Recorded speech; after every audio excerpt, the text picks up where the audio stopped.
Hey guys, Fatiguu here, and in this video I bring you footage of me questing in the Maelstrom, also known as Deepholm, and footage of me leveling to 83. So to start things off, I would just like to make it clear that I am level 85. Unfortunately, people don't like reading video descriptions or shoutouts on my profile, so I would just like to make that clear to the people watching this video, as if I hadn't made it clear enough already. So Deepholm is probably my favorite leveling area of the expansion, if I could rank them.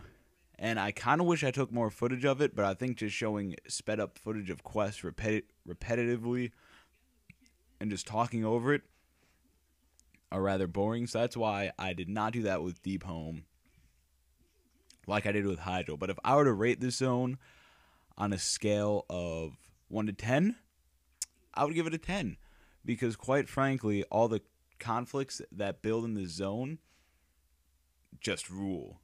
They're just awesome, and it comes to a really epic ending, and I just think the whole zone is designed really well. So pretty much, of course, all the stone people down in Deepholm want to blame the, quote, fleshlings of Azeroth for all the horrible stuff that's happening to them after the Cataclysm occurred, like rupturing their world. Now the Trogs are coming in. There's Bog Lords invading everything. So what you have to do is get on their side and pretty much show them that we don't really mean any harm. We're just trying to get back to our world. But they really don't want to listen. You have to help your own people and ally with these people made of rock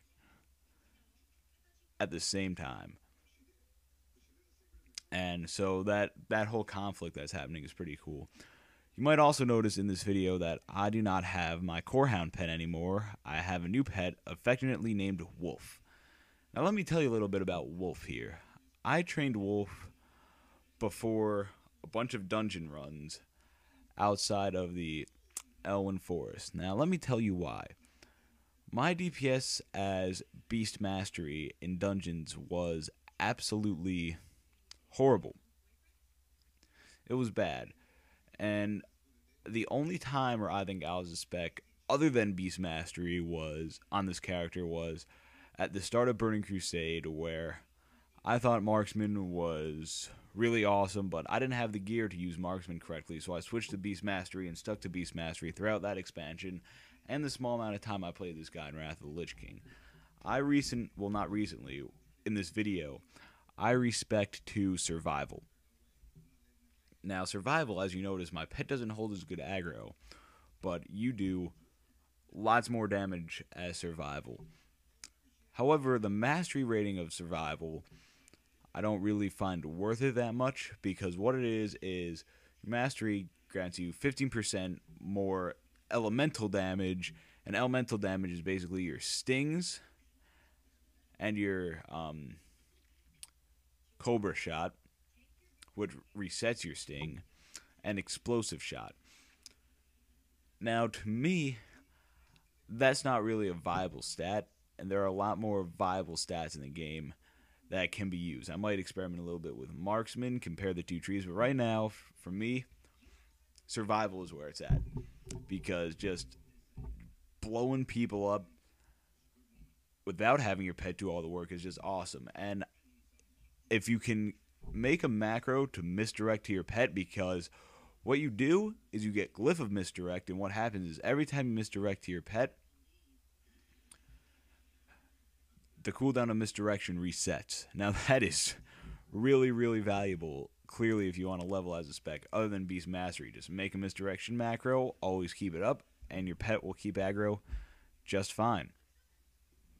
In terms of dungeon DPS, obviously, it's clearly the superior to Beast Mastery, unless you plan on keeping your pet alive the whole fight all the time and taking advantage of all your pet special abilities. I like using my ranged weapon to kill people. That's my 2 cents on the whole thing. I'm going to do a lot of experimenting with Hunter DPS and reforging and everything, so I'll definitely keep you guys posted. Back to the Maelstrom here. Another awesome thing about Maelstrom is there are herbs and nodes everywhere. There were so many nodes and herbs that you could get in Deepholm. That in the patch, in a very recent patch, Blizzard actually nerfed the amount of herbs and nodes you can find in this zone. Not the type. You can still get the same amount, but they nerfed the amount that spawns. Now, like, it was getting crazy. Like, my friends were in here to farm mining.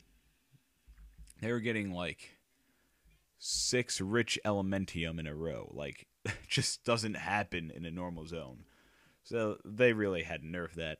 I was getting pretty crazy.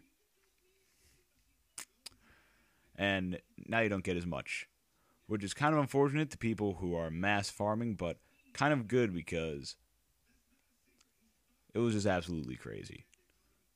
Just crazy.